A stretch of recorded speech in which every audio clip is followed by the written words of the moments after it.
Hey, what's up, everyone, and welcome back to Cinematic Reviews. As always, I will be your host, Chris, and this is a show about all things movies and TV. We got another new release for you all today. Avatar Fire and Ash is now in theaters. This is the third installment to the massive blockbuster franchise by James Cameron about the Na'vi on Pandora, with the fourth and fifth installments potentially coming within the next few years. We'll return to Pandora when those come out as well. But for right now, we have the third installment. Before we get into all that, though, there's a couple of news items that I will talk about, as well as another reaction for one of 2025's films that is currently streaming on one of the streaming services. And then we'll get into all the rankings with the Avatar franchise rankings, the best in show for Fire and Ash, and then we'll end it off with the popcorn bucket scale. Before we get into all that, though, a couple of reminders at the top of the episode. You can watch the show every week at youtube.com/the cinematic reviews. You can also listen to the audio version on your favorite podcast listening service. You can now watch the video version on Spotify as well. So if you are not a fan of YouTube but are a fan of Spotify, you can also watch the show there. Follow, hit the subscribe button. It helps the show out a lot, and I appreciate everyone that has supported the show so far the last couple of years of doing it, especially this first year of turning it into a video podcast. It was a huge milestone going from audio to now video and audio this year, so we can cross that off the bucket list. And there's a whole slew of episodes slated for 2026 to continue on our journey through the podcast as well. Follow the social media pages on X, Facebook, and Instagram. You can find it. Just search for Cinematic Reviews and it'll pop up there. I post all the artwork from each and every episode there, as well as breaking news. Like, we just got some news on the supposed number 3 teaser trailer for Avengers Doomsday, with a couple of snapshots of Cyclops and Magneto and Professor X. So go ahead and check that out. So with that, speaking of news, let's head to news and reactions for that reaction, the Channing Tatum movie that just came out, as well as a couple of news items related to the MCU.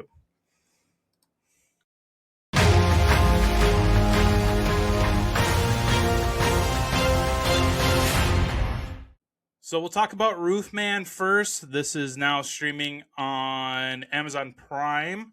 This is the newest Channing Tatum movie that came out. Let me pull up that release date. Back on October 10th, 2025. I was able to finally watch this movie since it has been coming on streaming services. This is one that I wasn't going to go into theaters, but I kind of wish I did. I really enjoyed this one. It's a very lovable but kind of dark real story. With it being a real story, it's based on Jeffrey Manchester, who is a serial fast food robber, I guess you could say. He is a charismatic criminal while on the run from the police, hides in a hidden space of a toy store, that toy store being Toys R Us at the time. There he adopts a new identity and becomes involved with one of the employees, which is Kirsten Dunst's character, beginning a relationship with her, as well as a family as well. Speaking of being based off a real story, I had to pull this up because I've never heard of this guy, honestly. But he is notorious for robbing McDonald's locations. Looks like in the span of 2 years, he managed to rob about 40 different locations. He then was incarcerated.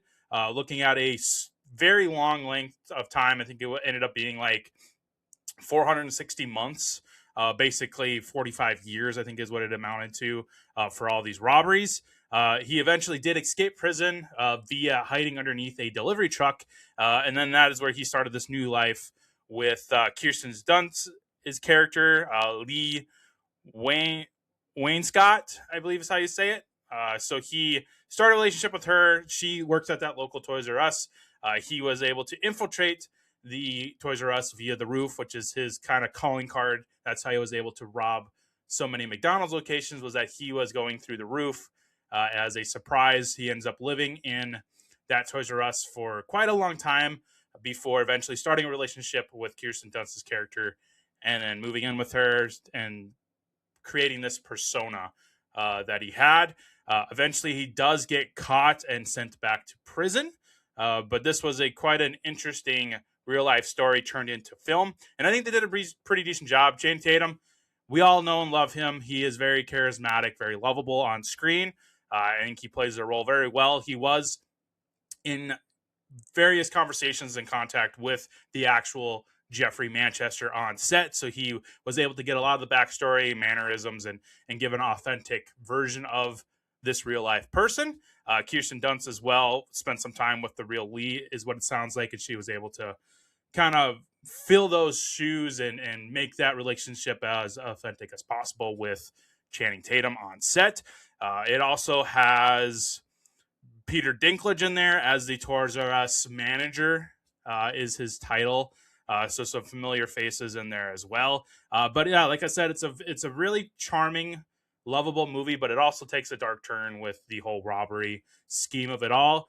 We get to that one scene towards the end of the film where he's robbing the Toys R Us store that his girlfriend works at, and it gets pretty violent where he ends up punching the security guard. He's bleeding all over the place, takes the gun, and then the cops are eventually called, and then he is caught and sent back to prison. But speaking of the action of the movie, is very little, but I think is very well done with all the various stunts that he does to go through the roof into the facility via the McDonald's and the Toys R Us. You also get that charming scenes inside the Toys R Us where he's living there. He's eating all these M&Ms. He's makeshifting a bed in the back area and doing all these various things. He ends up, like I said, starting a relationship with one of the workers there, gets acquainted with her daughters and starts a family relationship with them. And then it starts to turn very dark when he just can't control his urge to commit these crimes, and he feels like he's back into a wall with going back to his old schemes of robbing this place to kind of make a living while on the run. But yeah, like I said, it's a very charming and lovable movie, but it ends up taking a dark turn at the end. All this is pretty real. It's hard to make up a story like this. For the popcorn scale, I did give it 3 popcorn buckets. I thought about giving it 4, but I just couldn't quite get it there. But I think 3 popcorn buckets is a very modest and awesome ranking for a smaller film like this. What was the budget on here? Let me pull that up here real quick. It is a really small movie. It looks like it's about $19 million for the budget. Now, you got to add a few million in there for marketing and advertisements. So we'll shoot it up to like 25 million, let's say. So then we have the overall worldwide gross is just above 34 million. So it made a little bit of a profit. A movie like this, you don't expect it to be a huge blockbuster film. This is going to be a very popular, probably streamer for the next month or so, especially huge fans of Channing Tatum will jump on this for sure. But it seems to be pretty accurate to the actual story. Like I said, they had the actual Jeffrey Manchester on set working with Channing Tatum, as well as some of the other characters that the movie's based off of. They were on set, to give a more authentic feel to the movie. But yeah, Roofman, definitely check it out, especially if you're a Channing Tatum fan. He's very charismatic, very lovable, very charming in here, but he does kind of throw his dark side out a little bit, which is nice to see. So check out Roofman, currently on streaming Amazon Prime. You can also buy it on your favorite digital library purchasing store. I actually bought this for $10 after I watched it on Prime because I did like it a lot. And for $10, I'm more than willing to throw down $10 on a Channing Tatum movie. So check out Roofman today. The couple of Marvel-related news I wanted to touch up on before we get into Avatar. The first one is Sadie Sink. Now, Sadie Sink, of course, you probably know her as Max in the Stranger Things franchise on Netflix. She has been reportedly joining the Spider-Man Brand New Day cast for a long time, and it seems like we have got confirmation on which character she'll be playing. There's been various theories on she'll be playing like an MJ variant, or she'll be playing Gwen Stacy, or maybe like Black Cat or something like that. Well, it turns out that she will be playing a character with psychic mind control abilities. And that is where we've got pretty much confirmed that she will be playing the Marvel character Rachel Summers. If you're not familiar who Rachel Summers is, she is also known as Prestige in the Marvel Comics universe. She is the daughter of Cyclops and Jean Grey of the X-Men, of course. She has psionic abilities as well as telepathy, telekinesis, temporal, astral projection, and some limited time manipulation, very similar to her mother, Jean Grey. So this is very exciting to get even more X-Men characters that we haven't really seen in Marvel movies lately. With those Marvel X-Men movies that we got in the early 2000s up until, Disney ended up acquiring those rights, we didn't really get to spread out to like the offspring of the X-Men, so to speak. So it looks like Disney Marvel is really diving into the offspring of the X-Men. So we're probably looking at a more experienced X-Men team getting introduced into the MCU. But it's really cool to see Sadie Sink finally join the MCU. I think she's going to be great with Tom Holland's Spider-Man. Some other rumors about the Brand New Day movie that'll be coming out next year is supposedly Zendaya's MJ is dating somebody else other than Peter Parker, of course, because of the whole mind wipe thing at the end of No Way Home.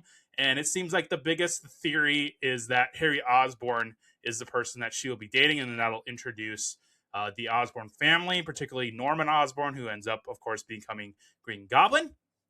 So that's very exciting as well to see Harry Osborn join the MCU, potentially dating MJ, which, of course, he did date in the Tobey Maguire Spider-Man franchise. Other MCU news, the big one, the talk of the town, is the Avengers Doomsday teaser trailers that have been dropping. If you have seen Avatar opening weekend, I got to see the Captain America teaser, which was already leaked online way before Avatar came out, but that one has been officially released on YouTube, so you can check out the Captain America one. Now, it sounds like the Thor teaser has now been attached in theaters. I think it first showed up in Europe, but now it sounds like it is coming to the US as well in front of some of those screenings. It's really cool. I actually got to see this online. It was leaked once it hit Europe. Thor looks a lot like he did in Ragnarok, which is nice. I absolutely love that look for him with the buzzed kind of buzz cut on the side and then kind of shorter on top.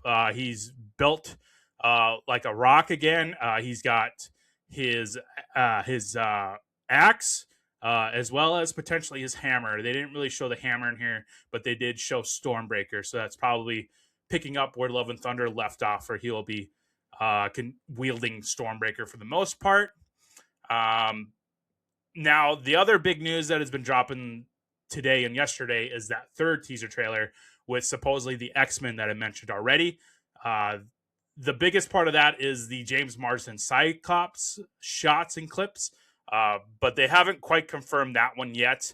There is a rumor going around that this could have been AI created, but the person that supposedly created this was pretty accurate in the Captain America and Thor trailers. So I would say that we're going to be getting this X-Men one probably within the next few days. Marvel seems to be pretty pissed off about these teasers getting out, but I think that's a lesson to them that they need to start locking down this stuff tight, especially when it comes to an Avengers movie. They're going to have to really plug those holes at Disney Marvel to prevent any of these teasers from getting out. I'm sure if that official trailer, which is set to be released during the Super Bowl in February, if that gets leaked before the Super Bowl, someone's getting fired, because that trailer is going to be the number one watch trailer, just like Endgame was back when that trailer dropped on YouTube. I'm sure the same thing is going to be for Doomsday. That'll be the number one trailer, number one video watched within a 24-hour span. So check out the Avenger Doomsday teasers. Currently showing in theaters. You can watch the Captain America one on YouTube as well, and then we'll see what happens with that third teaser and potentially a fourth teaser. I heard that there could be another teaser about the X-Men or some other character that'll be appearing in Doomsday. But I will be very excited to see that official teaser and maybe get a shot of Robert Downey Jr.'s Dr. Doom in that. It's a very, very exciting time to be a Marvel fan. So that is going to be the news and reactions for today. Let's head over to our featured film, Avatar: Fire and Ash.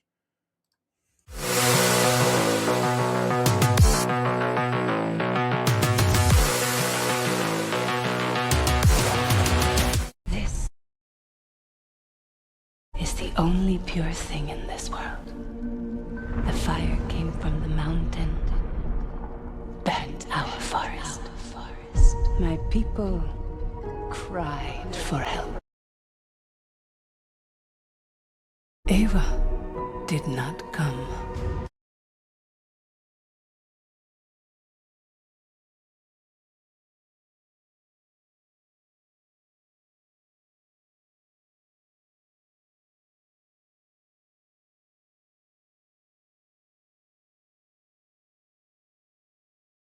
The world goes much deeper than you.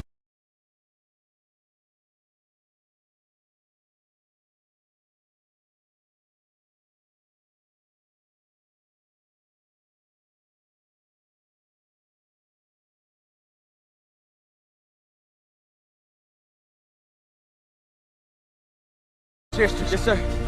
Stay under cover. Yeah!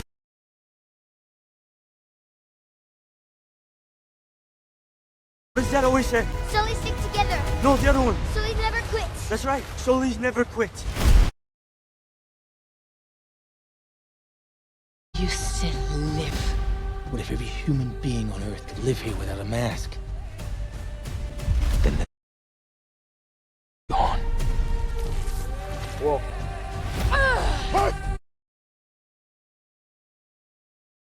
Spread your fire across the world. You need me. We must fight!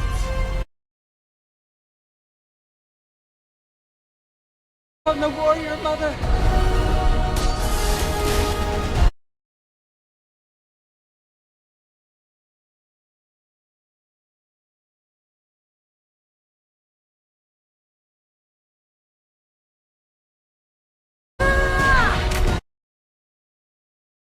Kill you! I swear!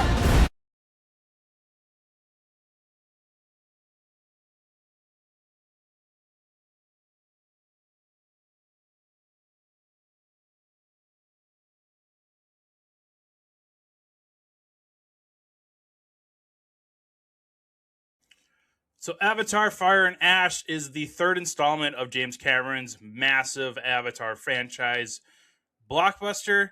It came out on December 19th, 2025. I like to do these new release reviews about a week after they come out, just to give everybody a chance to watch the movie in theaters, because I do full spoilers on this show. Just to give you guys a heads up there when it comes to these new releases. Now, with the holiday season, I waited a few extra days just to give everybody time to go and see this, because this is one of the biggest blockbusters of the year. It's one of the biggest franchise ever. It was announced, I think, last week, right around Christmas Day, that the Avatar trilogy is now the highest grossing trilogy of all time, outdoing Star Wars. It has reached that 6 billion mark, which is quite an achievement to do. Granted, that helps when you are re-releasing the first Avatar a bunch of times in theaters. Way of Water was a massive hit, grossing over 2 billion. The same with that first film. This one seems to be on track to at least hitting $1 billion. It's already at $760 million just within a 2-week span. The production budget was about 400 million, but again, like I always say, you kind of have to account for marketing and advertisement, things like that. So this one, I think it's more realistically like 500 million. I wonder if they have an actual number here, but my guess it's going to be around that $500 million mark, because these ones seem to be quite a massive budget. Okay, so 400 million is actually roughly accurate. It looks like about 350 million to produce it, and then roughly another 150 million to promote it. So you're looking at, so for this, in this instance, it looks like it's about pretty accurate. It's going to be tough to hit 2 billion. I mean, it's within 3 weeks. I got to imagine this is going to hit $1 billion. So maybe it'll hit that 2 billion. There's not really a whole lot of competition right now at the box office. I think probably the closest one to this would be the Timothée Chalamet movie, Marty Supreme, would be the only one that could steal some tickets away from it, but this seems to be the biggest movie in theaters right now. So we'll keep an eye on this one to see if it does hit that magic 2 billion mark. It's definitely going to hit a billion, with it already being at over 700 million with just a matter of a couple of weeks. So by the end of this run, we could potentially be seeing 2 billion with the start of the year. But to kind of go through the synopsis here, if you're not familiar with the Avatar movies, and this is your first time for some reason diving into Avatar, it's about the Na'vi, which is the native tribes or beings on the planet of Pandora. The Sky People, or the people from Earth, as they're calling it, as the Sky People, they have come to Pandora to basically mine it for resources. In the first movie, it was about the unobtainium. Now it's more of a more sacred resource that they want. Jake Sully, who is played by Sam Worthington, the lead in this franchise, is a former Sky People, but turned into Avatar after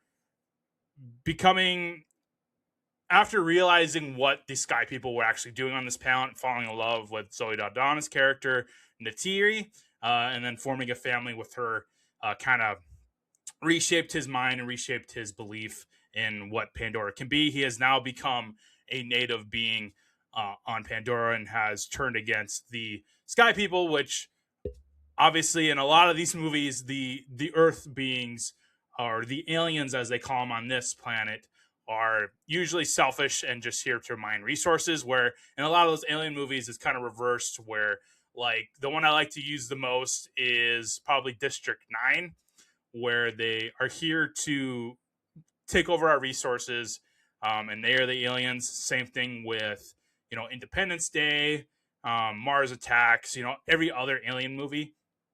It's about the aliens coming to Earth and stealing our resources, where James Cameron wanted to flip the script, so to speak. We travel to the alien planet of Pandora, and now we, as Earth beings, as Sky People, we are now taking resources from them. So it's very flipping the script. Like, I know a lot of people like to joke that this is just Pocahontas with blue people, because like if you've seen Pocahontas or know the story, Pocahontas, which in this case is Zoe Saldana's character, Neytiri, falls in love with the man coming in to quote unquote raid the planet, and they form this unlikely relationship together and start a family. So I mean, I could see the argument there that this is just blue people in Pocahontas, but I'll dive into my thoughts a little bit more when we get into it, but I've had kind of a mixed feelings with this franchise. After The Way of Water came out, I kind of fell in love with this franchise. I really like it. I like the characters. I like the story that they're trying to tell here. I like Sam Worthington. I'm going to talk about Sam Worthington here in a few moments when we get to the cast here, because I think he's a very underrated actor, and he just hasn't quite been given his due. And I think this franchise is going to help him maintain that stardom, or that what's the word, purpose in Hollywood, where he belongs here as a legitimate actor, because I think he is. I think he's very underrated. He's very good at those emotional scenes, as well as the action scenes. He's been in quite a few different action movies, and we'll go through his IMDb, because I haven't really had a chance to talk about Sam Worthington on here.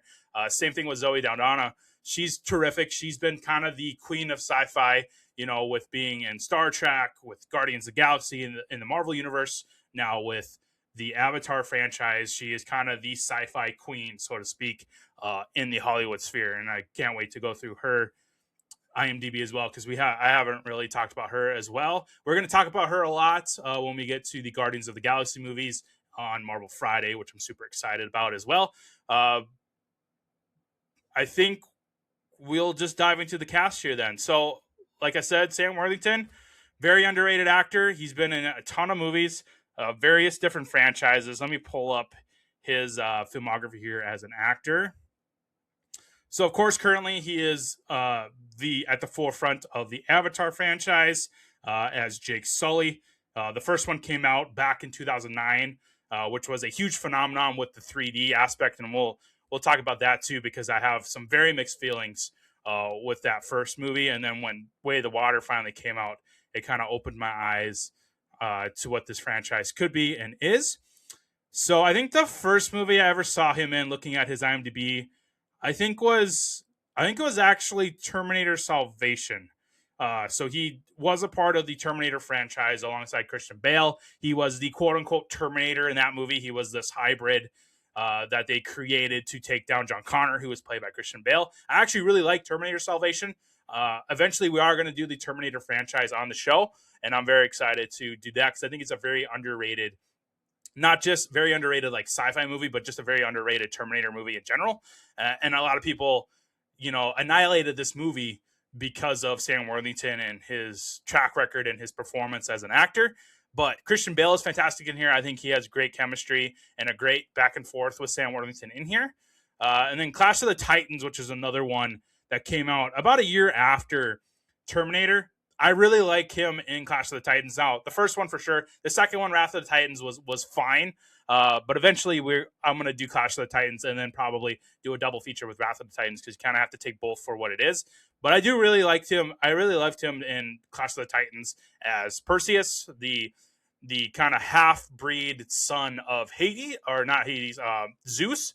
Hades is in here. He plays by Ralph Fiennes, which is fantastic. I mean, the cast in here is freaking incredible. Liam Neeson plays Zeus. Ralph Fiennes, like I said, plays Hades. You have Alexandra Davalos as Andromeda. Luke Evans appears as Apollo. Mads Mikkelsen as Draco. It's got quite an incredible cast, and the story is, this is a remake of the original Clash of the Titans back in the day, with a more kind of modern, upgraded special effects to it. But Sam Worthington as Perseus was very, very awesome. I think he's great at the action in here, in this movie, and the action in general. But definitely check that out.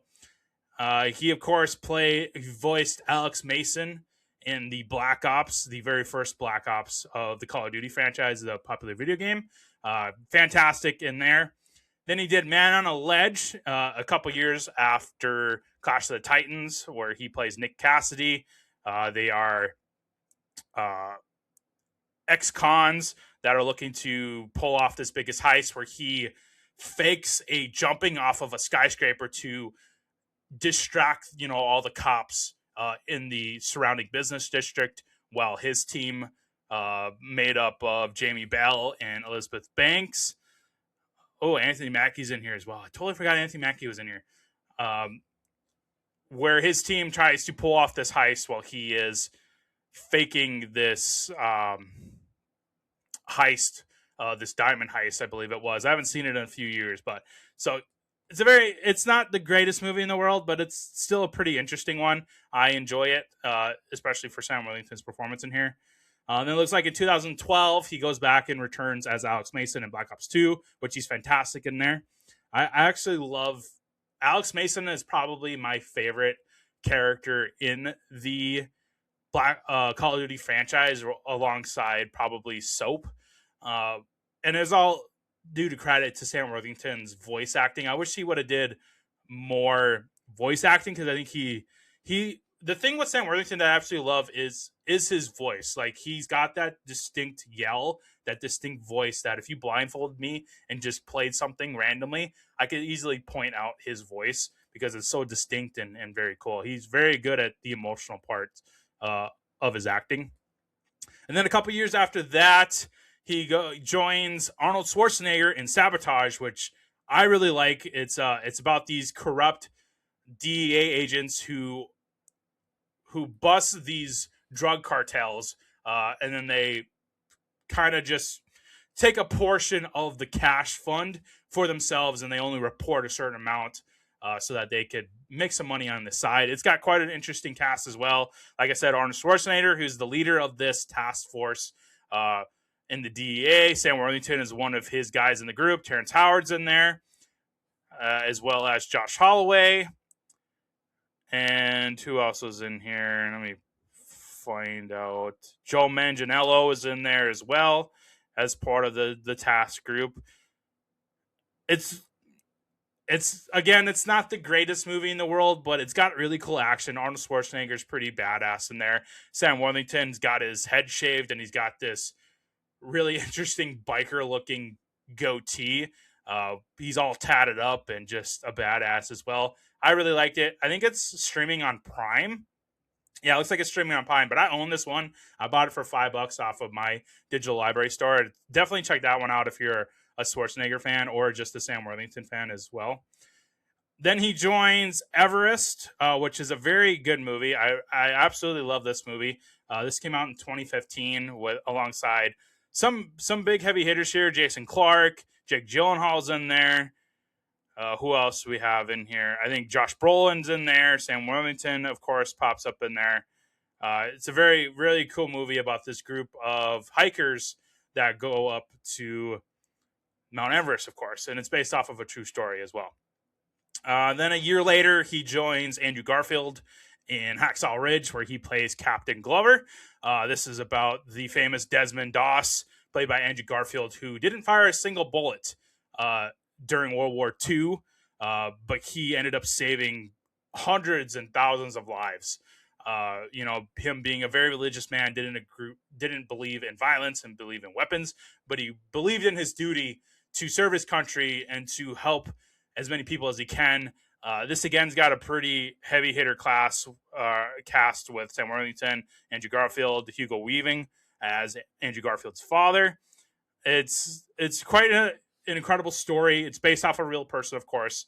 And Sam Worthington plays the captain and overseeing Andrew Garfield. We also get Vince Vaughn in there as well as the platoon sergeant, so to speak. So very awesome movie. Check out Hacksaw Ridge. I think that one's streaming on Netflix, actually.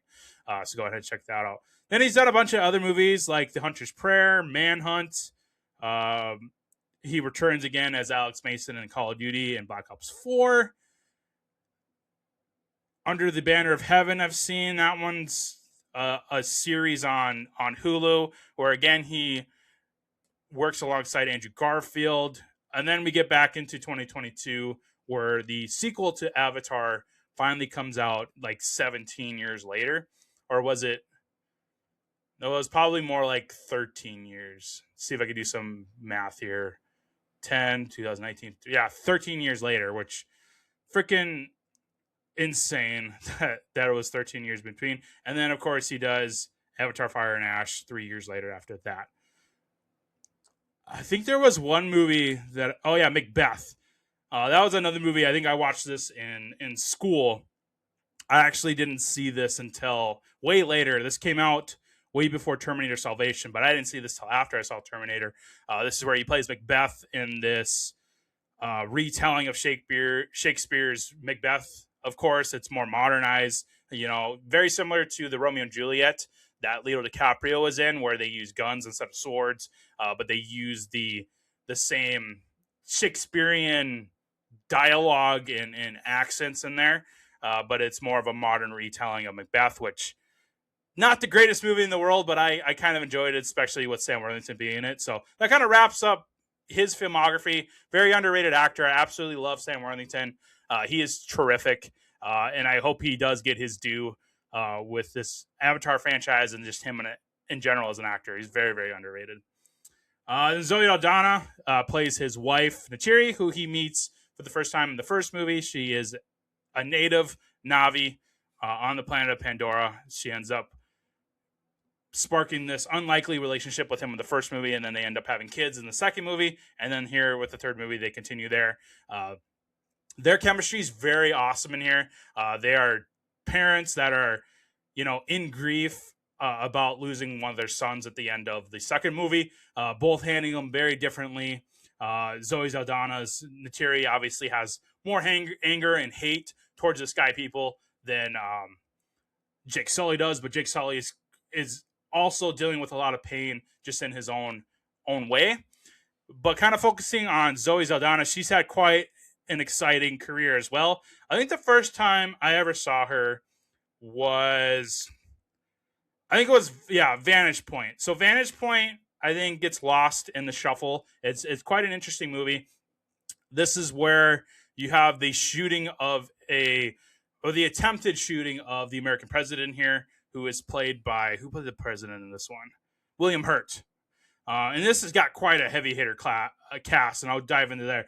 But to kind of give you the scope of this movie, if you haven't seen Vantage Point, it's told in like I think it's like 5 or 6 different vantage points, hence the title, where you get different angles of this attempt assassination on William Hurt's president character. But as you go through each different vantage point, you kind of pick up some new evidence and new theories and who could have been involved in this. Dennis Quaid is head of his Secret Service. Forrest Whitaker is a crowd member in the background with the video camera, so you get to see things from his vantage point. Matthew Fox is a fellow Secret Service agent as well. You probably recognize him from the Lost series. Zoe Saldana, of course, is in here. She is one of the news anchors, so you get to see things from her angle. Sigourney Weaver is in here, so you get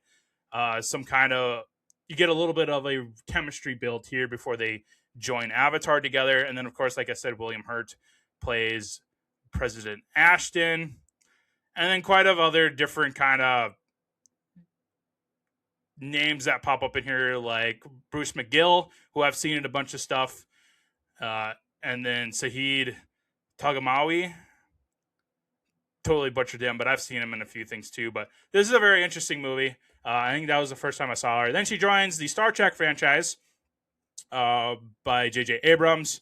She plays Lieutenant Uhura in this one, alongside Chris Pine, Simon Pegg, Zachary Quinto, Eric Bana, Bruce Greenwood, Carl Urban, John Cho. This has got quite a cast. I absolutely love her as Lieutenant Uhura in the Star Trek J.J. Abrams. We're still waiting to see if we get a fourth one.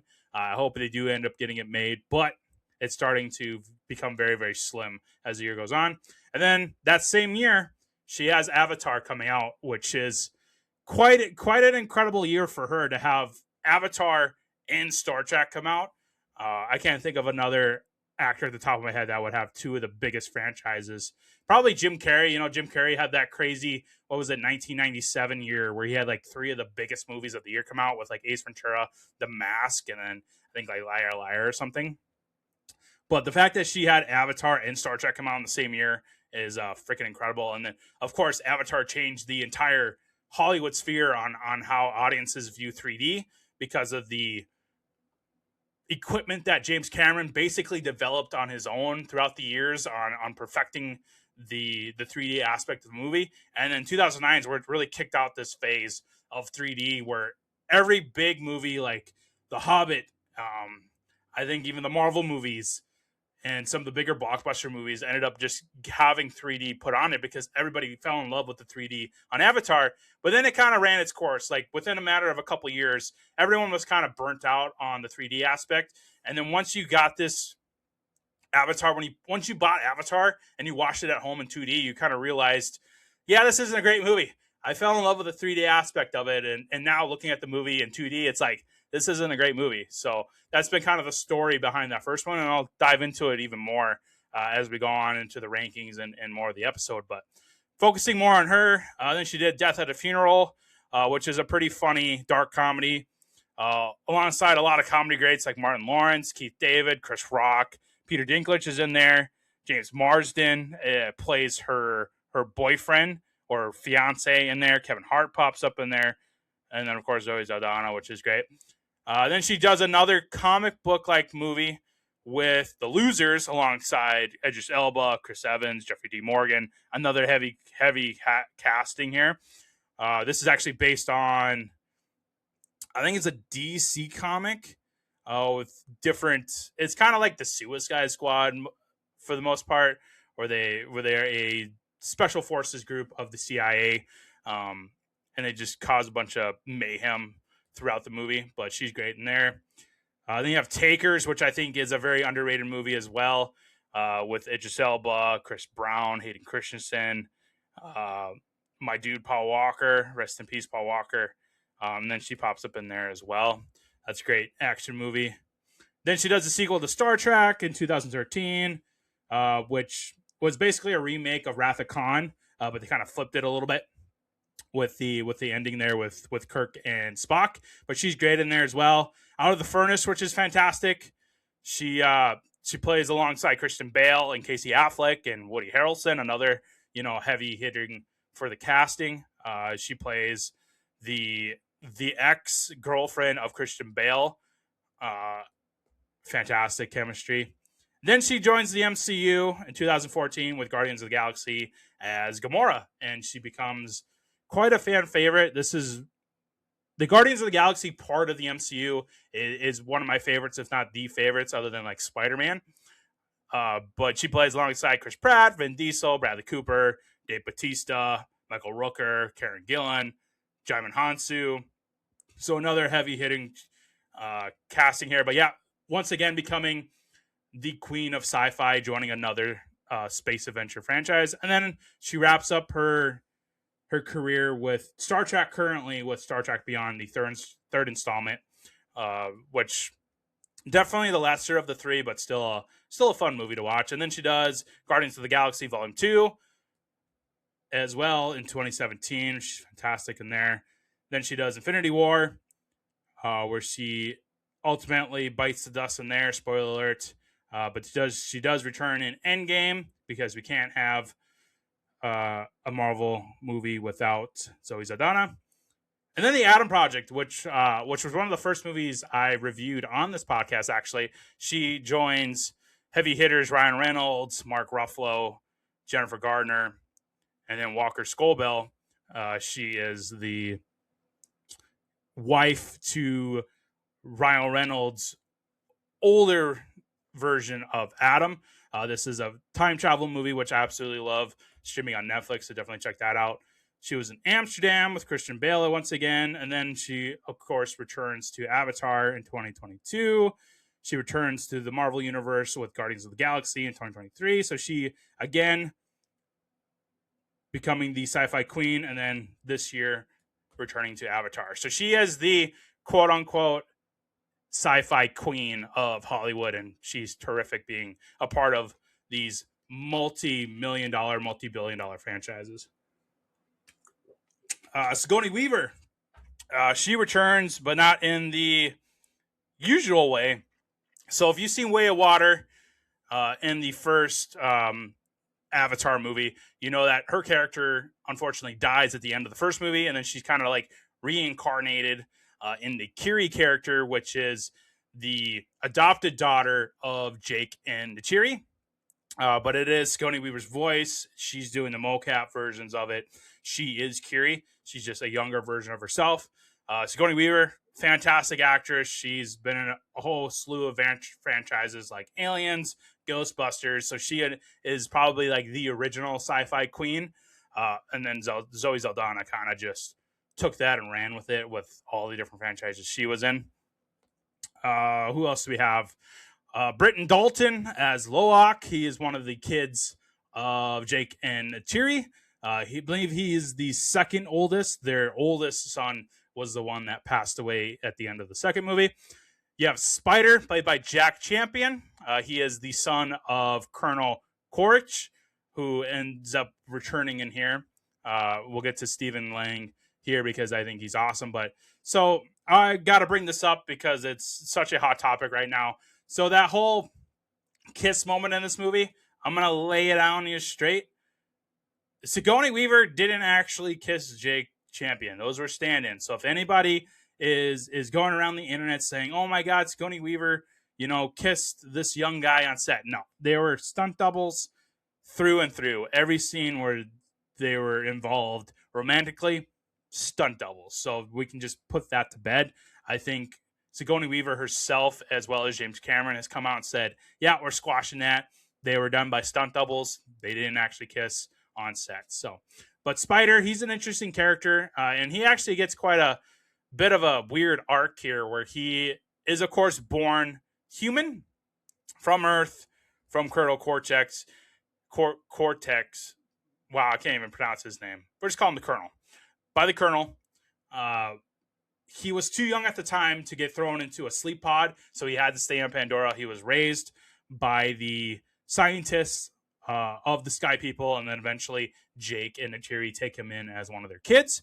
Neytiri, of course, after losing their son, has quite a bit of vengeance against the Sky People, and she kind of turns on Spider in this movie. Jake has to remind her that Spider wasn't a part of it. He is just as Na'vi as he is, because he has to remind Neytiri that, hey, I was once a sky person. I am a sky person. I'm just in this new body.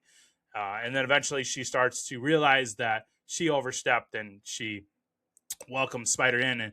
And with his arc is pretty interesting because Kiri, as she learns her powers or abilities, because she is a little bit different than a lot of the Na'vi, she's able to actually speak with Yahweh, which is the goddess of the people here of the Na'vi. She's able to like chemically change him from being having to wear a oxygen mask to where he can breathe in the air of Pandora. She's able to use her abilities to manipulate his chemical balance and alter his body within and make him into a Na'vi, which was a really an interesting ability, and it changes everything in this franchise to where now she can potentially convert Sky People into Na'vi, and now they want Spider so that they can test him and take samples of him and basically replicate this for all the other Sky People so that they can breathe in Pandora and basically colonize Pandora with Sky People. So it opens the door quite a bit, and it's quite an interesting ability to introduce into this franchise. We have Tuck, who is played by Trinity Jolie Bliss. She is the youngest of the Sully kids. She is quite adorable in here, and I really like her performance. Ronald is played by Kate Winslet, who, of course, is no stranger to James Cameron. She played alongside Leo DiCaprio in Titanic. She was in the second movie. I believe she still holds the Guinness World Record for holding her breath the longest underwater when they were filming Way of Water. I think it's like over 7 minutes long is the record. So, but she's great in here. She is married to Tonowari, played by Cliff Curtis, who is fantastic in here. The role that I remember him most is as Smiley from Training Day, but he's great in here. I love. He's another one too. He's got that distinct voice where if you blindfolded me and had him play any random line, I could point out and say, "Yep, that's Cliff Curtis." But he's fantastic in here. I love his, and he's kind of in a tough spot too with Jake, because Jake's kind of an outsider still. He's learning his place as a Na'vi. Tonowari is more accepting than his wife Ronal, who is very traditional, very like closed in. Like, we need to keep our family, our tribe small and together. We can't let outsiders in. Where Tonowari is more on tradition and respect and welcoming the Sullys into their tribe, like we see in the second movie, which is pretty cool. But I love Cliff Curtis. He does a fantastic job in here. Then we have Norm returning. He is one of the, I guess we could call him the good Sky People. He's one of the scientists alongside Sigourney Weaver. He joined the team the same time Jake Sully did in the first movie. He's played by Joel David Moore, who really, honestly, I think the only movie I can think of him in is Dodgeball as the... Let me see if I can pull up his IMDb. Is he not on this list? There he is. Yeah, Dodgeball is the only one I can think of. Avatar, Dodgeball. Yeah, that's really the only one I recognize is Dodgeball. And he's pretty funny in there. He's kind of weird and kind of like out there as far as characters, but he was in Savages. Interesting. He was in Chuck. My Name is Earl. Yeah, I remember him in My Name is Earl. He was in House. Grandma's Boy. That's the other one, is JP, the guy that did the robot voice. And then Dodgeball as Owen. So he falls in love with that global tech player. But yeah, Joel David, he's great as Norm. You can tell he's still kind of jealous of Jake, because he spent all these years studying the language of the culture, and then Jake comes in, who's this jarhead, and just kind of becomes the center of attention. He can, over the years or the months and years, he's gone to respect Jake as much and just accept the fact that Jake is this chosen one. But there's still a little bit of resentment still in the Norm character. But then we have the Colonel, played by Stephen Lang, who has had an interesting arc in this franchise so far. So he dies in the first movie, and then he comes back kind of in the same way that Jake did, where his consciousness is put into an avatar body, and then this is where he is now. He is now a Na'vi. Now in this movie, he has formed this interesting relationship with the villain of the movie, which we'll get to here in a second. And he's had his own war path or vengeance with Jake still. He wants a son back spider. And there's a few moments in this movie where they're kind of like mutual respect, where they're working together to survive. But then immediately it's like, okay, don't think this changes anything. I'm here. I'm helping you. You're helping me survive. But when this is over, it's back to where we were, hunting each other. But Stephen Lang is a great actor. He's been in a few things that I really like, especially Don't Breathe, which is a very surprising horror movie that I absolutely love.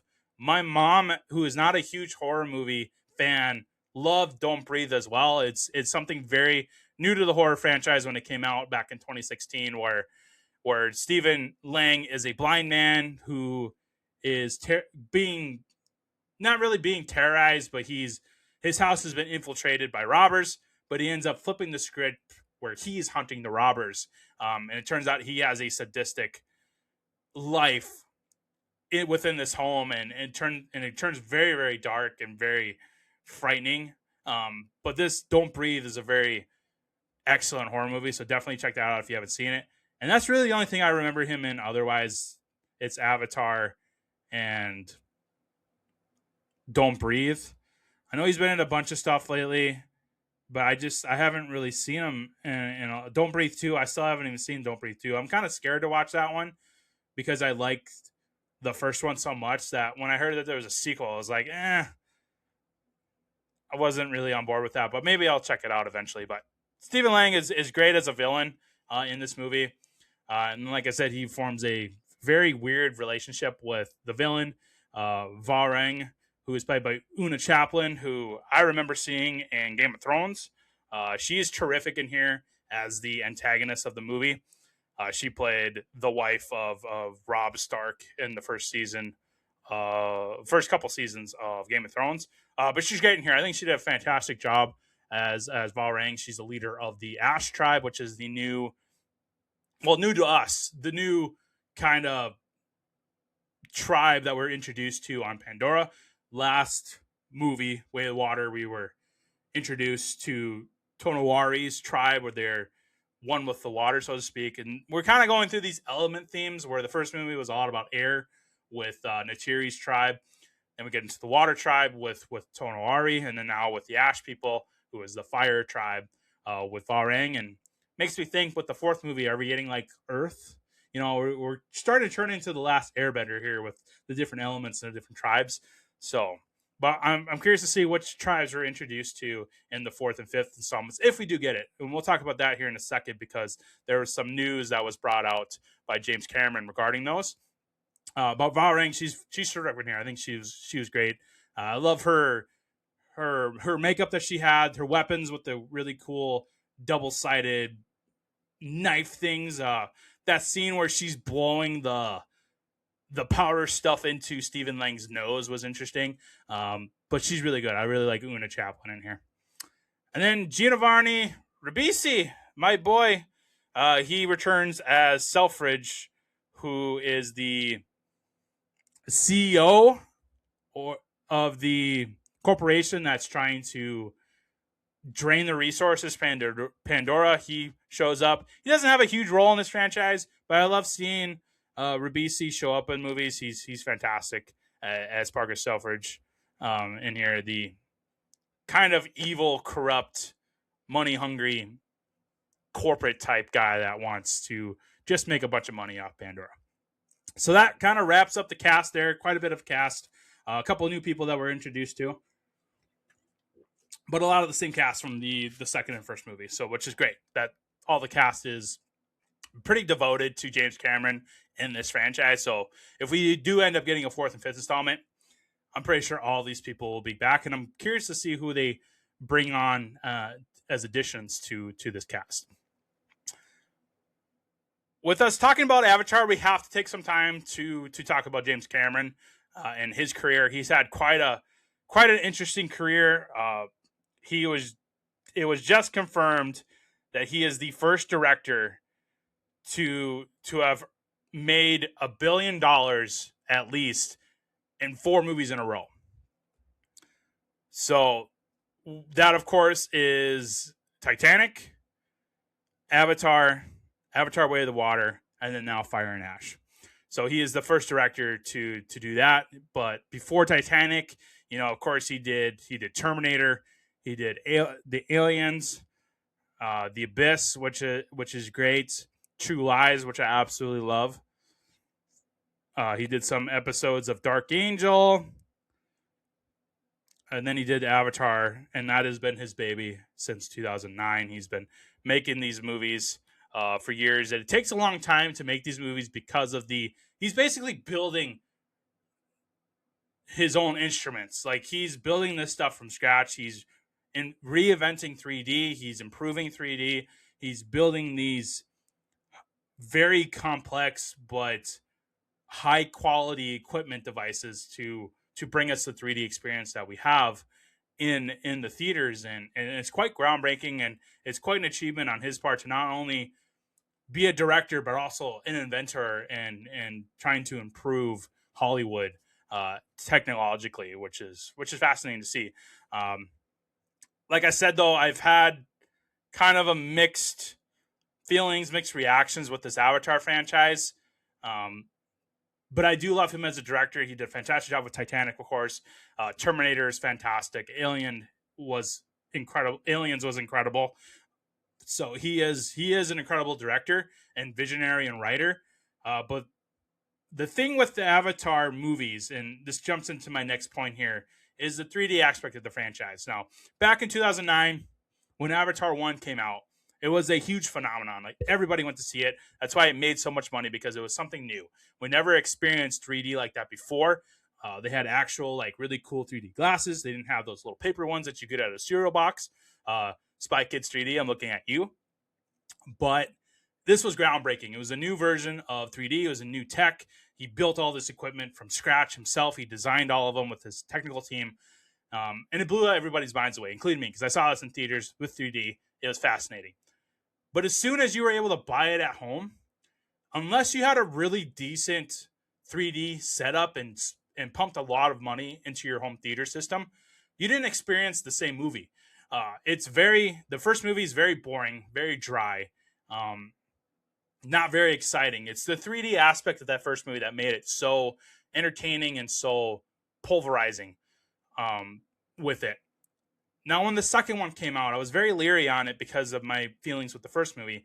And before the second movie came out, I only see the Avatar 1 like maybe twice, and that's including when I went to it in theaters. It was just a movie that kind of just escaped my mind. They're like, okay, they've talked about doing sequels. I don't think that they're ever going to make one, because that first movie took so long and so much money, and he had to build all this equipment from scratch. But then 2022 came, and then we got The Way of the Water, and that, I really liked that movie. Like, I bought it when it came out. I haven't seen it in 3D since, but you don't really need the 3D for that one. I mean, it's great.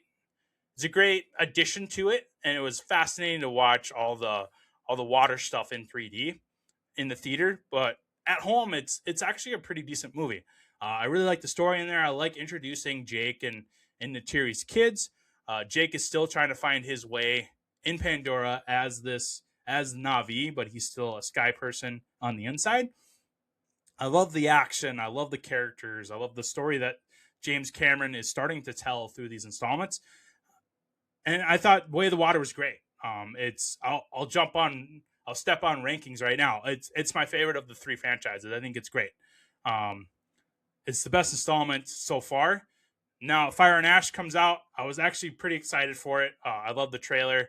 I love the Jake Sully character. He's fantastic. I love seeing the kids grow up and watching them kind of grow in their own way, just like we saw Jake kind of grow into his own way in the first movie and the second movie.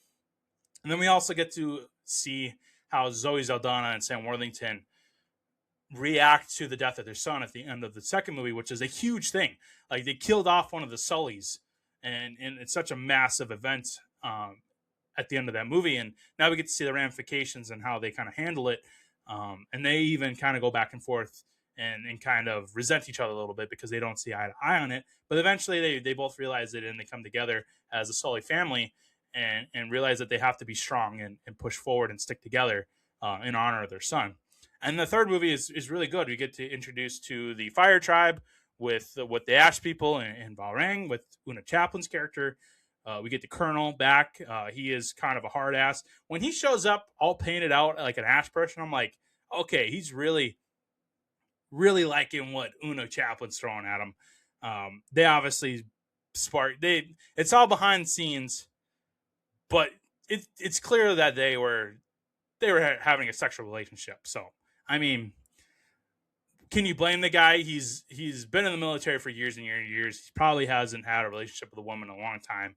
Then he ends up seeing this very seductive Navi Ash person, and they start to take advantage of the situation. But it's a very interesting installment. I really liked it. It's very entertaining.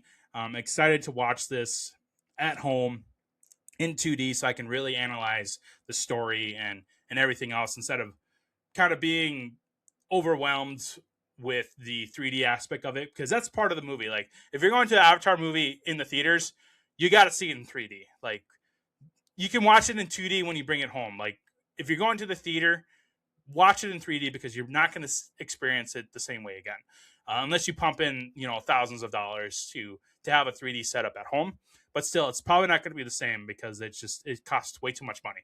But I'm excited to see this at home in my theater experience, my theater setup in my living room, and really analyze it from a story standpoint and a writing standpoint, because then I won't have the 3D aspect kind of overwhelming me and kind of preventing me from like actually experiencing the movie for what it is, instead of just having this 3D blanket over it, which the first movie did. And that's why it made so much money, I think, is because it had this really unique 3D experience that nobody had ever experienced before 2009. And then when you bring it home, you're like, this is actually not a great movie. The 3D just really makes it pop and entertaining. But when you actually look at this movie and dissect it, you're just like, it's not a great movie. But Way of the Water was different. Like, it's actually a good movie, and I enjoy watching it in 3D. Same thing with Fire and Ash. I'm very excited to sit there and analyze it without the 3D blinders on, so to speak, so that I can really dissect it and experience the movie and the story for what it is that James Cameron's trying to tell. So that's been kind of my mixed roller coaster with the Avatar franchise, but it's getting better. I'm looking forward to the fourth and fifth installments if we do get it. Which brings me to the next point in that news headline that James Cameron has brought up the last couple days. So James Cameron, he's at the point now in his career with this franchise where each installment, he's going to end it in a way that if he has to stop the franchise, it has a fitting ending. So it was the same thing with Fire and Ash, the way it ends. You can honestly just leave it as a trilogy. You don't really need a whole lot. Now, if he does want to do a fourth installment, the door is open. Like, he wrote it in a way that he can continue the story. And he has come out and said that if this movie doesn't make enough money to warrant a fourth and fifth installment, he's going to announce that and say, hey, this was my vision. I'm going to be writing a book or books to finish off this story. But with the track that the Fire and Ash movie is going, with the blockbuster and the box office numbers, I think we'll get at least a fourth installment. Now, if they do have the fourth one eventually do come out, that won't be until 2029. So 4 years it's going to give Cameron to film it, edit it, do all that stuff. So when that fourth one comes out, that'll be the true test. Like, I truly believe that we are going to get a fourth one. This third one seems to be pretty popular. It's making a lot of money. People are excited for Avatar. So we're going to at least get the fourth one. Now, if the fourth one bombs or people are just not feeling it, they're drained from this franchise, I could see him writing a book to finish off the fifth installment. But I think we will for sure get at least the fourth one. But that's kind of where James Cameron's mindset is right now, is that if he deems it not worthy to do another movie because of box office numbers, because of audience reception and reactions. He will just write a couple books and cap it off there, and you'll have to buy the books and read the finishing storyline that he's created for the Sullys. So it's kind of, the fourth is kind of up in the air, but it's already kind of confirmed because they told us that it would be coming out in 2029. So I guess it all depends on the final box office numbers for Avatar. So we'll monitor that closely on the show for you. I'll post it every time it hits a milestone. So when it hits $1 billion, I'll post it on the social media pages. If it ends up going to, $1.5 billion, I'll post it. If it ends up making $2 billion, you can be dang sure that I'm going to post that. Now, at which point do we deem it a success? I think if it hits anywhere above $1.2 billion, they're going to deem that a success, because then they doubled it, the budget. They even went over a little bit. So I think anything above $1.2 billion, they're going to green light that fourth one, and he's going to start working on it immediately. Will it hit $2 billion?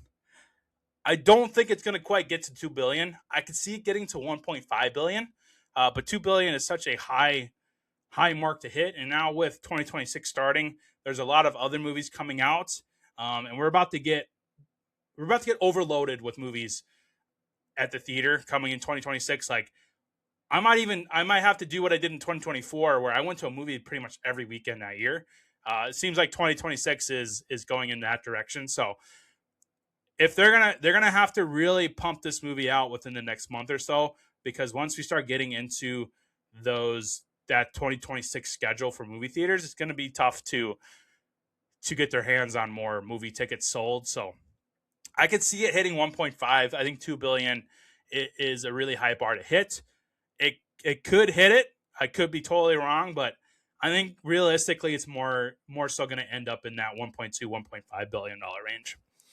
And then the last point I wanted to bring up until we get into the couple categories, and that is what's my favorite group of the Pandora. So we have I'll just call them the air people, because that's just kind of the element that they focus on in the first movie. That's Natiri's kind of little tribe. Then we get introduced to Tonawari's water tribe, so to speak. And then we get Valrang's ash people, the fire tribe. My favorite, I think, is the water tribe with Tonawari's group.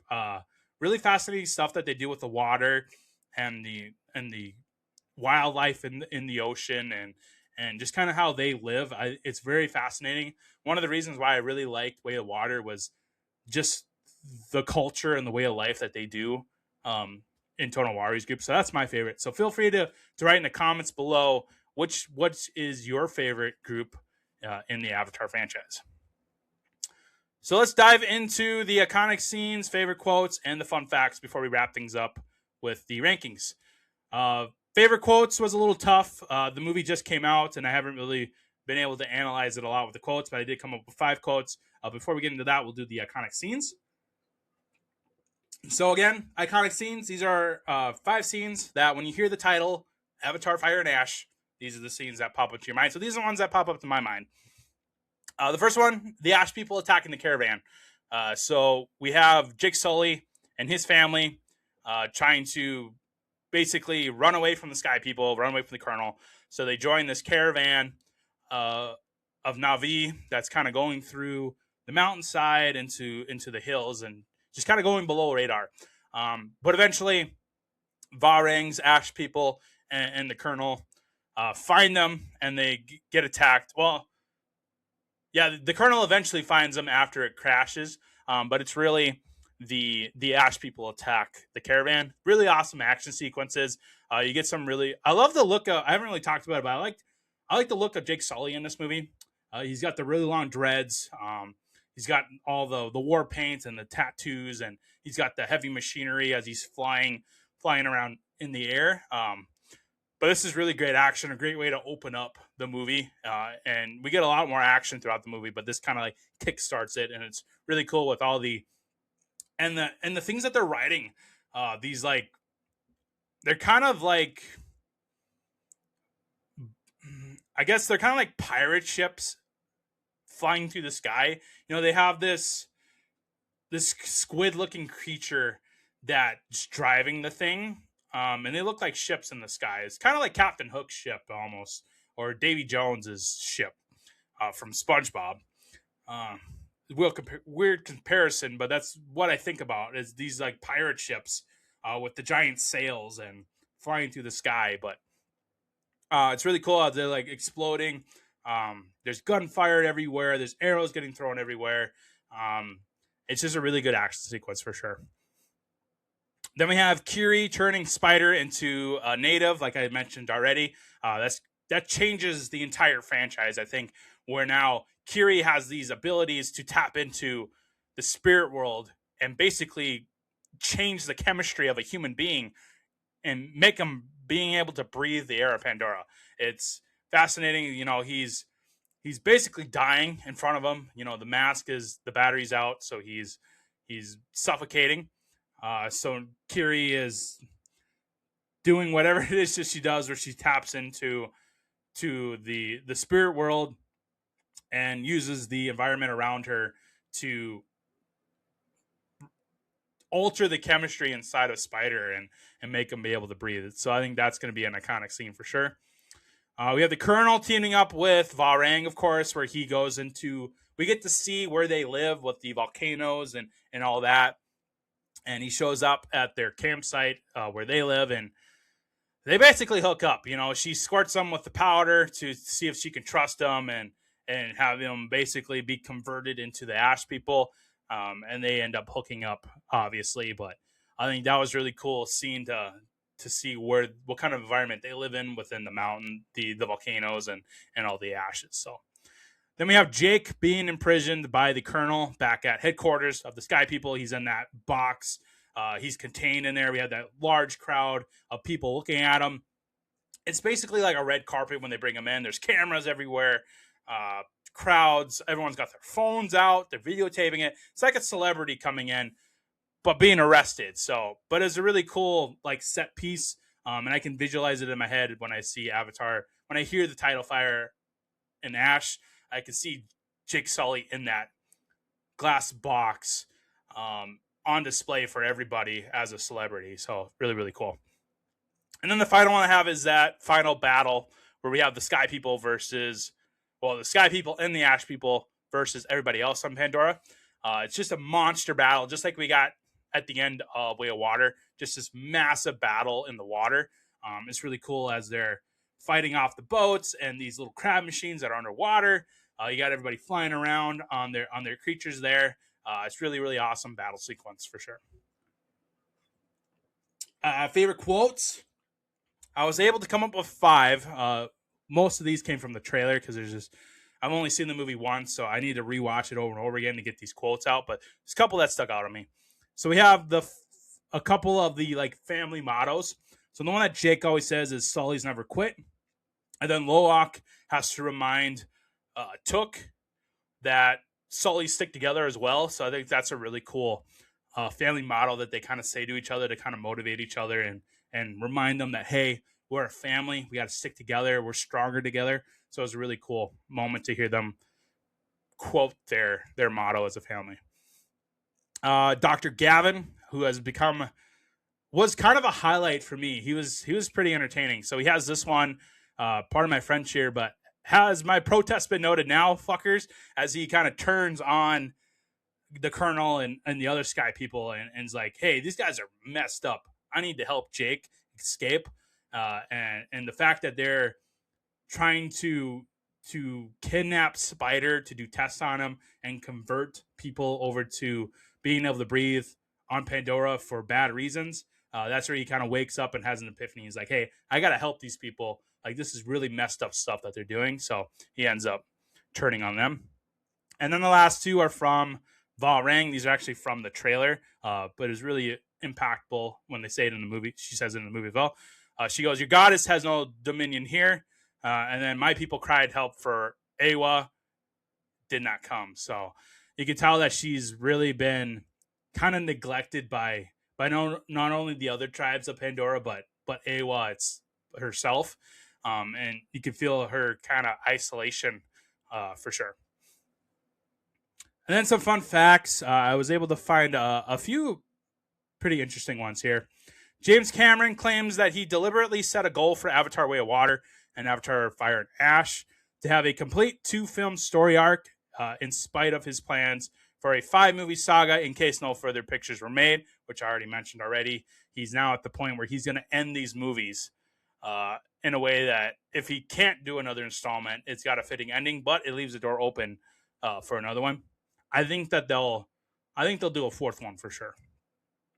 James Cameron shot the film in a mixture of high frame rate, 48 frames per second for the action and underwater sequences, and then used the standard 24 frames per second in all the other scenes. So a little camera fact there for all you nerds out there. According to James Cameron, the movie's title wasn't chosen lightly. It took time to find one that truly encapsulated the essence of the film. As for why it was fitting, the director laid out a cycle that might make fans nervous over what's to come. It took a long time to come up with a title that I felt resonated with what's in the film. I don't think I could say too much about it until you actually see the film and you see what it means. But if you think of fire as hatred, anger, violence, that sort of thing, and ash is the aftermath. So what's the aftermath? Grief, loss, right? And then what does that cause in the future? More violence, more anger, more hatred. It's a vicious cycle, so that is the thinking, which is what he stated in the interview, which I totally get. This is about, the aftermath of the second movie, about the loss of their son and that hatred that Neytiri feels, and it's just festering and festering and festering. She gets more violent. She gets more angry in here. She starts lashing out at Spider. She starts lashing out at Jake. And then she has to break that cycle and realize that this is not the right way to live. And then on the opposite end, Colonel has this continuous violence and anger towards the Sullys, and it's just a vicious cycle for him. So very, very interesting way to pick the title. Disney wanted James Cameron to shorten the 3+ hour runtime of Fire and Ash to allow more daily screenings, but Cameron resisted, citing the success of the similarly long Titanic. He believes engaging storytelling justifies the length, and the new film's performance will determine the future of the Avatar saga. Yeah, he's going to flex Titanic till he dies. I mean, if you directed Titanic, you can basically do whatever the hell you want, and this is him flexing to Disney, one of the biggest studios on the planet. And he's like, you want me to cut down the runtime? Let's remember that I directed Titanic, so shoo. That's basically what he told him. So he can basically do whatever he wants. Varang rides an animal called a night wraith, who the film's developers jokingly nicknamed Ashley. That's pretty funny. Varang's outfit was designed to symbolize her heart being closed off from the world, which you can definitely tell was how she was feeling. They're on the outskirts of Pandora by the volcano. Everyone is kind of just shoved them off as outcasts, and they feel isolated. That's why she looks a lot different than all the other ones. James Cameron revealed that Sigourney Weaver didn't kiss Jack Champion. They both kissed with stand-ins. So I already mentioned that already, but I wanted to just reiterate that because that exploded on social media when the movie came out. So that is the fun facts, the favorite quotes, and the iconic scenes. But yeah, I enjoyed Fire and Ash. I kind of already spoiled it a little bit, but I do like Way of Water better.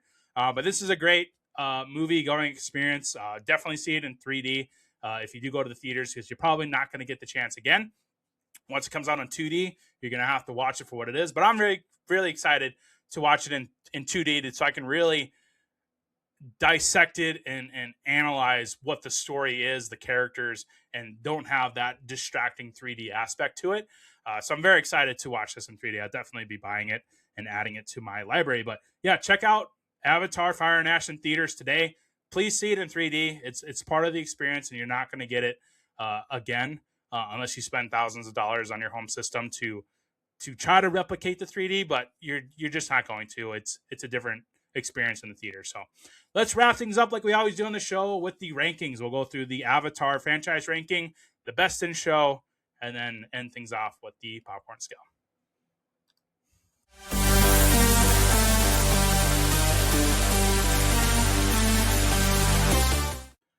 All right, so the Avatar franchise ranking. We've only have 3 installments so far, so it's a pretty short list. And number 3, that is where I'm putting the first Avatar movie. Not a huge fan of it. The 3D aspect was groundbreaking when it came out in 2009, but when you look at it from a movie standpoint, from a story standpoint, it's definitely the weaker of the 3. You still got to watch it. If you're going to do a marathon for this franchise, because it is the origin, it sets up everything, it introduces you to all these characters, but it's definitely the weakest of the 3. Number 2, that's where I slate Fire and Ash. It steps above the first movie, but it's just slightly below Way of Water. I absolutely love Way of Water. It is a terrific movie, but this is a great experience. I thought this movie was awesome. Actions are great. We get to get caught up with the Sully family. I love Jake Sully. I love Sam Worthington. He's fantastic in here. I love Zoe Saldana as Neytiri.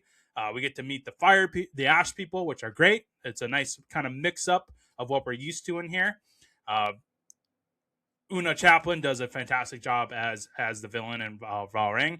Stephen Lang does a great job as the Colonel once more. So it's a very entertaining movie. And then that leaves Way of the Water at number 1. That is my favorite one for sure. Check out my review of Way of Water. That came out the first year that I did the podcast back in 2022. So that was one of the new releases that I did. So check out that episode if you want to hear my deeper thoughts on Way of Water. But that is number 1 for sure on the Avatar ranking. And I'll post that ranking, of course, on social media so you can look at that. Moving on, we got Best in Show, one of the newest categories of the show this year. Our nominees are Sam Worthington as Jake Sully, Zoe Saldana as Neytiri, of course. And then we got Sigourney Weaver as Kiri. And your winner, Best in Show for Avatar Fire and Ash, is my boy Sam Worthington as Jake Sully. This is his movie. This is his story. Sam Worthington does a fantastic job in here with the emotional scenes, with the action scenes. I think he's a very underrated actor. He does a great performance in here. It was a really close tie here with Zoe Saldana because I think she's fantastic as well in here. But I'm going to give a slight edge to Jake Sully, played by Sam Worthington, because he did a fantastic job. I absolutely love him in here. So he is your winner of Best in Show for Avatar Fire and Ash. And then lastly, but of course not least, we have the popcorn scale for Fire and Ash. This was a tough one. I kind of went back and forth on it, but I landed on 4 popcorn buckets. I think that is a very good rating. I just couldn't quite get to 5. Way of Water is definitely a 5 popcorn bucket movie for me. But I'm going to give this just a slight nudge downward. But 4 popcorn buckets really good. So that is my ranking for Avatar Fire and Ash. And that'll do it for today's show. Again, check out Fire and Ash now in theaters. Definitely go to the 3D showing if you're able to. There was only one theater in town and one screen that showed the 3D for me, so I was very kind of minimal options on where to see the 3D for this movie, but definitely see it on the biggest screen possible with the 3D. It's going to be an experience that you're going to want to have for sure while it's available in theaters. Looking ahead to our schedule, on Friday, of course, we're continuing Marvel Fridays. I'll be covering Captain America: The Winter Soldier, one of my favorite movies of the MCU. So I'm definitely excited for that one. That'll be coming out on Friday. And then Saturday, I already posted this on the social media pages, but January 4th, we will kick off the new year with the first annual Cinematic Awards.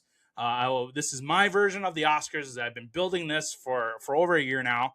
And now that we are on YouTube, I wanted to save this for the video version of the podcast, because it'd be awesome with the graphics and stuff that I've been putting together.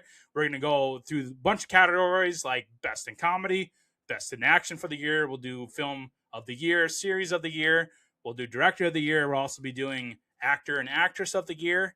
And then a few other categories as well. I'll go through my top 5 films of the year, top 5 shows of the year. And then we'll look ahead. We'll kind of predict on what 2026 is going to look like as far as the schedule. Like, will Spider-Man Brand New Day be my number 1 movie of the year? Will Avengers Doomsday crack the top 5 of the year? Will it be the film of the year? So a lot of huge movies, huge franchise movies coming out in 2026. But check out the first annual Cinematic Awards show coming on January 4th. I'm very excited for that. My version of the Oscars of 2025. And then also check out my football podcast. We're almost to the NFL playoff games. We got one more week left for week 18. So if you're a football nut, go ahead and check out my reactions and previews for each week of the football season of the NFL. We'll go through the playoffs as well, and then we'll take a little break until we get to the NFL draft, and then we'll ramp things up with episodes gearing up for the 2026 season. So if you are a football fan, go ahead and check that out as well. That is on YouTube and Spotify. So with that, we're going to call it a day. Check out Avatar, Fire and Ash in theaters, and then check out the upcoming episodes on the schedule. Later, everyone.